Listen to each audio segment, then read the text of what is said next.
네, 문관연의 통일열차 시간입니다. 박근혜 대통령이 어제 신임 청와대 비서실장에 이병기 국정원장을 내정했는데요. 외교와 정무 경험이 풍부한 정보통으로 향후 대북 대외 정책에도 적지 않은 변화를 일으킬 것으로 기대를 모으고 있습니다. 네, 이번 주 통일열차는 어제 비서실장 발표가 이뤄진 청와대 춘추관으로 가보겠습니다. 문관연 외교안보 전문기자 나왔습니다. 어서 오세요. 어서 오십시오. 네, 안녕하십니까. 자, 먼저 저희가 본격적으로 얘기를 나누기 전에 청와대 어제 발표 내용을 준비를 해봤는데요. 화면으로 만나보겠습니다. 이병기 신임 대통령 비서실장은 외무고시 8회로 공직에 입문하여 대통령 비서실 의전수석과 주 일본 대사 그리고 국가정보원장 등을 거친 분입니다. 국제관계와 남북관계에 밝고 정무적인 능력과 리더십을 갖춰 대통령 비서실 조직을 잘 통솔해 산적한 국정 현안에 대해 대통령을 원활히 보좌하고 국민들과 청와대 사이의 소통의 길을 열어갈 것으로 기대합니다. 네, 진행상에 실수가 있었던 부분은 다시 한번 양해를 구하겠습니다. 자, 이병기 비서실장 내정자 어떤 인물인지 구체적으로 좀 설명을 부탁드리겠습니다. 네, 그 청와대 비서실장 후보가 15명까지 이제 거론이 되다 결국은 이병기 국정원장으로 낙점이 됐습니다. 이병기 국정원장 출신 이제 신임 청와대 비서실장 같은 경우에는 경복고등학교, 그러니까 이른바 이제 K2라고 그러는데요. K2 출신입니다. 그러니까 현재는 K1 경기고등학교 그리고 서울고가 복식을 하고 있는 이 외교안보 분야에 새로운 또 바람을 불어넣을 걸로 지금 현재 기대가 되고 있는데요. 서울대 외교학과를 나와서 외무고시를 거친 정통 외교관 출신입니다. 하지만 그 중간에 잠시 외도를 했었는데 일단 노태우 정권 시절 같은 경우에 청와대 파견을 했습니다. 그래서 비서관을 무려 10년을 했기 때문에 별명이 비서관이다 이렇게 나올 정도로 정권 깊숙이 개입을 했던 전력이 있습니다. 그리고 2007년도 대선 같은 경우에는 당시에 이제 박근혜 후보와 이명박 후보 간의 경선이 있었는데요. 당시에 박근혜 캠프의 선거대책 부위원장을 맡았습니다. 지난 대선 때도 역시 여의도 연구소 고문으로서 박근혜 대통령의 당선에 좀 기여를 해서 박근혜 대통령의 정치적인 멘토다 이렇게 지금 표현을 하고 있습니다. 현 정부 들어서는 이제 초대 일본 대사를 했었는데요. 그만큼 이제 일본 문제, 한일 문제에도 깊숙이 많이 발을 담궜다 이렇게 표현을 하고 있고, 지난해 그 세월호 파동으로 인해서 남재준 국정원장이 물러나고 그 후임으로서 이제는 국정원장으로 취임을 해서 대북 정책을 또는 첩보 작전을 총괄을 해왔습니다.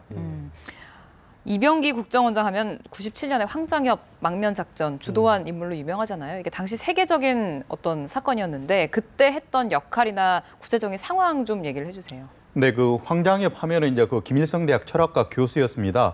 단순히 이제 교수에 그치지 않고요. 김일성이 이제 북한의 철학으로 내세운 그 주체 사상의 틀을 만들었고요.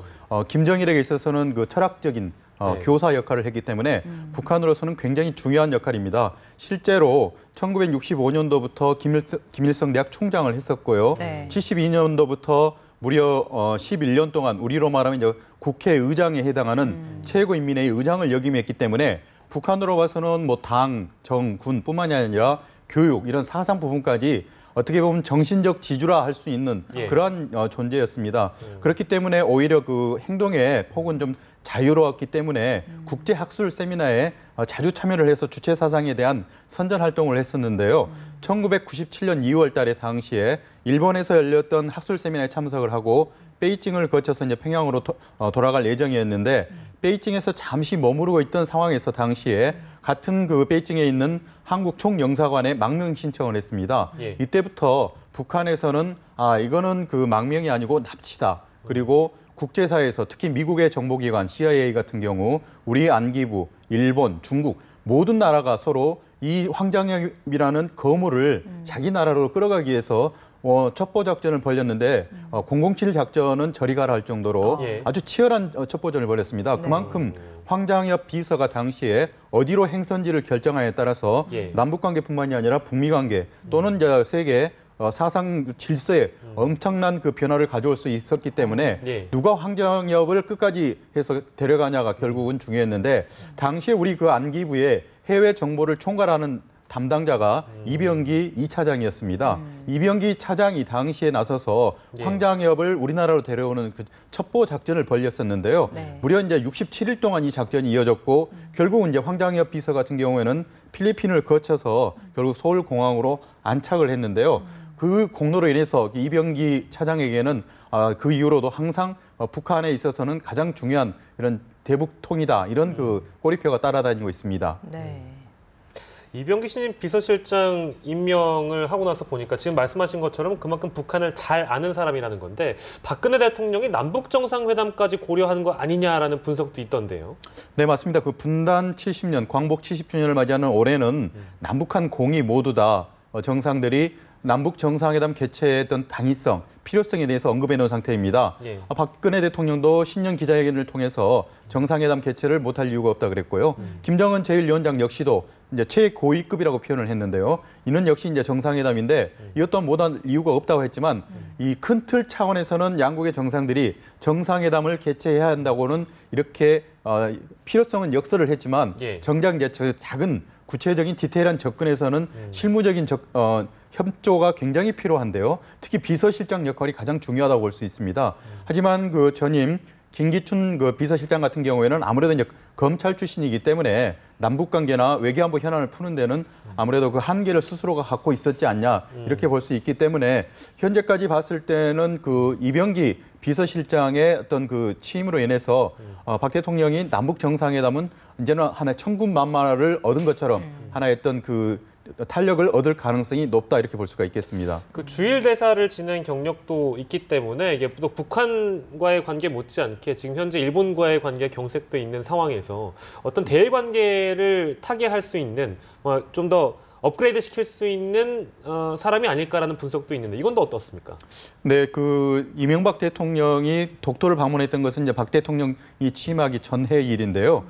독도 방문 이후에 한일 관계가 이제 최악으로 치달았습니다. 그 이후에 이제 개선이 돼야 될 필요성이 많이 언급이 됐지만 오히려 개선이 되는 게 아니라 개악이 되고 이제는 한일 관계를 이제 돌이킬 수 없는 최악의 막다른 골목까지 갔다 예. 이렇게 이제 표현을 하고 있는데요. 일단 우리가 4강 외교라고 할 때 미국과 중국, 러시아, 일본을 얘기할 때 예. 항상 그동안에서는 미국 다음으로는 일본, 중국 순서였는데요. 이제는 우리 외교 순서에서도 이 중국과 일본의 순서도 바뀌었고요. 예. 이 4강 가운데 유일하게 우리나라가 정상회담을 하지 않은 나라, 유일한 나라가 지금 일본입니다. 그렇습니다. 이처럼 그 일본과 관계가 최악의 상태로 갔지만 올해가 이제 국제적인 질서에 있어서는 굉장히 중요한 한 해인데요. 한일 간에도 역시 한일 간에 이제 국교 수교가 이루어진 정상화가 이루어진 50주년 행사이고 더군다나 이 정상화를 추진했던 주체가 누구냐면 박정희 대통령입니다. 그렇기 때문에 올해를 맞이하는 박근혜 대통령으로서는 한일 간의 정상회담의 필요성은 누구보다도 절실하게 느끼고 있고 일본과의 관계 정립 또는 그 두 나라 간의 위상에 다시 한번 자리매김을 해볼 필요를 느끼고 있는데요. 지금으로서는 이제 풀어나갈 수 있는 막막한 방법이 그동안에는 구체적으로 보이지 않았었는데 이병기 비서실장이 취임 이후 2년 동안 주일 대사를 했습니다. 그래서 일본에서 많은 현지에서 이 정상회담의 필요성을 절감을 했고 그런 부분에서 어떻게 풀어가야 한다는 차원에 대해서는 많은 어드바이스를 듣고 이제 돌아왔기 때문에 다시 이제 이 프로세스를 풀어나가는 과정에 있어서는 이병기 비서실장의 역할이 아주 클 걸로 봐서는 한일 정상회담도 불가능하지는 않다. 왜냐하면은 바로 박근혜 가장 측근에 대통령의 측근에 지금 현재 이병기 비서실장 일본통이 있기 때문이라 이렇게 얘기할 수 있겠습니다. 예, 지금 보면 통일비서관 출신이 통일부 장관이 된 거고 국정원장 출신이 비서실장이 된 거잖아요. 앞으로 박근혜 대통령의 대외 정책, 특히 대북 정책에 어떤 변화를 예고할 수 있을까요? 네, 그 박근혜 정부에 들어서 가장 큰 특징은 역대 있어왔던 이제 외교안보 수석실이 있었는데요. 더 외교안보 컨트롤 타워로서 국가안보실을 신설을 했습니다. 초대 실장이 김장수, 현재 이제 중국 대사에 내정이 돼 있는데요. 김장수 실장에 이어서 후임자도 김관진 국방장관이 이어서 국가안보실장을 했기 때문에 이러한 그 중요한 대북 정책, 특히 가장 그 외부 기관으로서 도움이 서포트가 필요한 기관이 국정원인데요. 또 초대 국정원장 역시 남재준 그 원장이 또 했기 때문에 대북 정책을 군 출신이 모두 장악했다 이런 그 표현이 나왔었고요. 대부분 이제 그 북한과의 남북 관계에 있어서 개성공단 그 잠정 폐쇄 과정에서 우리가 확인을 했다시피 남북 관계가 우리 정부가 내세우는 남북관계의 기조 원칙은 항상 원칙을 내세웠습니다. 예. 그렇기 때문에 북한한테는 우리가 양보를 하는 것보다는 원칙을 내세워서 항상 또 대립각을 세우는 이런 모습을 보았었는데요. 이번에 이제 그 이병기 비서실장의 취임으로 인해서 예. 많은 변화가 예상이 되는 것은 무엇보다도 이제 박근혜 대통령과 함께 2년 동안 청와대에서 대북 정책을 같이 구상을 머리를 맞대었던 홍영표 통일비서관이 통일부 장관으로 현재 내정이 된 상태입니다. 아울러서 국정원장을 하고 있던 이병기 원장이 이제 비서실장으로 이제 전진 배치가 됐고요. 후임으로 이제 정통 안기부맨 출신이라고 정보맨이라고 하는 이병옷 전 안기부 2차장이 다시 국정원장을 맡고 있기 때문에 네. 이제는 그동안에 군 출신이 대북 정책을 이제 주도를 했다면은 앞으로는 국정원 라인이 이제는 대북 정책에 있어서 어떤 모멘텀을 쥐고 가지 않을까 이렇게 예상할 수 있겠습니다. 그만큼 대북 정보에 밝은 사람들이 이 남북 관계를 풀어감에 있어서 좀 더 유리할 것이다. 이렇게 봐도 되겠네요. 자, 다음으로 북한 인권 얘기를 좀 해보도록 하겠습니다. 다음 달 초에요. 이 스위스 제네바에서 유엔 인권 이사회가 열리는데 여기에 리수용 북한 외무상이 참석할 예정입니다. 저희가 관련 내용을 북한 조선중앙방송의 보도를 통해서 여러분들께 안내를 좀 해드리겠습니다. 화면 함께 보시죠. 스위스의 제네바에서 진행되는 유엔 인권이사회 제28차 회의에 참가할 리수용 조선민주주의인민공화국 외무상과 일행이 오늘 평양을 출발했습니다. 자, 유엔 인권 이사회는 우리 측에서 그 외교부 조태열 차관도 참석할 예정인데 그것도 릴레이 연설을 한다면서요. 이렇게 되면 글쎄 좀 분위기가 썩 좋지도 않을 것 같은데 설전이 예상되네요. 네, 남북 간에 이제 유엔에서 만날 때마다 항상 긴장과 또는 서로 팽팽한 상태가 유지가 되는데 예. 이번 같은 경우에는 또 북한이 가장 그 민감해하는 그 아킬레스건이 북한의 인권인데요. 예. 2일날 스위스 제네바에 있는 그 유엔 본부에서 고위급 회의에 기조 연설이 있는데 북한의 외무상 리수용 외무상 그리고 우리나라 조태열 외교부 2차관이 예. 나란히 연설을 합니다. 네. 하지만 그 테마가 똑같이 북한의 인권에 지금 압축이 돼 있기 때문에 상당한 긴장감이 흐를 수밖에 없는 게 일단은 그 조태열 차관 같은 경우에는 지난해 이제 유엔 총회에서 북한 인권을 개선해야 한다는 그 결의안을 채택을 했는데 예. 이에 대해서 실천하는 문제에 대해서 촉구하는 내용의 연설을 할 내용입니다. 예. 아울러서 현재 그 북한이 가장 싫어하는 그 탈북자의 강제 송환을 예. 금지시켜달라는 이런 내용도 좀 언급을 할 걸로 보이고요. 네. 남북 간에도 그동안에 해법을 찾지 못하고 있는 이산가족 상봉 문제에 대해서도 역시 조태열 차관이 이번에 강조할 예정입니다. 그리고 국군 포로까지 북한 인권과 관련되었던 우리 정부가 그동안에 북한에 촉구했던 내용을 이제 유엔이란 무대로 옮겨가지고 이제 촉구를 할 예정이고요. 이에 대해서 이제 반격이 나설 리수용 북한 외무상 같은 경우에는 예. 북한 외무상이 사실은 그 제네바에서 있는 유엔 인권 이사에 참석하는 것은 처음 있는 일입니다. 그만큼 북한 측으로서는 절박할 수밖에 없는 상황인데요. 네. 보통 그 지난해 같은 경우에도 2월달에 열렸던 유엔 인권 이사에서 유엔 인권 결의안이 채택이 됐고요. 이게 결국은 이제 11월달에는 뉴욕에 있는 유엔 총회에서 또다시 결의안이 채택이 되고 유엔 안보리까지 이제는 건너가는 상황이 돼서 김정은을 이제 국제형사재판소에 세울 수 있는 그러한 결의안이 채택이 됐던 지난해 프로세스가 있기 때문에 예. 이런 게 올해 또 반복이 된다는 것은 북한 측으로서는 도저히 용납할 수 없기 때문에 외무상이 직접 이제는 나서서 이러한 저지 활동에 나선 걸로 이제 볼 수가 있겠습니다. 네. 그렇기 때문에 리수용 외무상 같은 경우도 조태열 차관에 이어서 유엔 제네바 회의에서 강연을 할 걸로 예상이 되는데 북한 인권에 대한 국제사회 압박, 특히 이제 남한에서도 문제가 제기되는 것에 대해서 적극적으로 옹호할 걸로 현재는 예상할 수가 있겠습니다. 네, 북한이 사실 인권 문제에 상당히 예민하게 반응을 하고 있잖아요. 네. 만약에 올 봄에 북한 인권사무소가 설치가 된다 했을 때 북한의 반발이 또 엄청날 것 같거든요. 네, 북한 인권 사무소가 이제 서울에 설치되는 문제가 사실은 이제 다음 달로 예정이 돼 있는데요.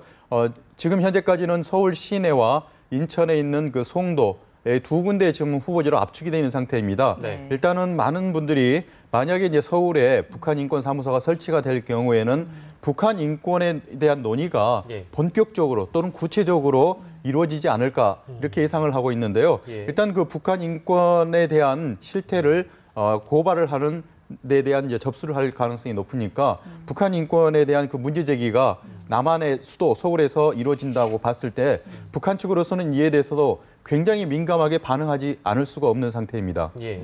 자, 최근에 그 미국에서 여러 그 북한에 관련된 정보들이 이제 보도가 되고 있는데 북한의 핵실험 이제 추가 핵실험 가능성 하고요. 핵 보유국을 북으로 인정을 해야 된다. 기정 사실화해야 된다. 이런 발언들이 이어지고 있는데 글쎄요. 그 저희도 이제 이런 언론사에서 일을 하고 있지만 이게 신빙성이 있는 건지 없는 건지 잘 모르겠습니다. 어떤 내용입니까? 네, 사실 그 북한이 스스로가 이제 핵을 보유했다고 선언한 것은 2005년도 상황입니다. 이제 10년 만에 그동안에 이제 미국이나 국제사회에서는 북한의 핵 보유에 대해서 기정사실화하지 않았었는데요. 최근에 그 미국에서 특히 이제 이러한 그 북한의 핵 보유를 인정을 해야 한다. 이런 이제 목소리가 높아지고 있는데요.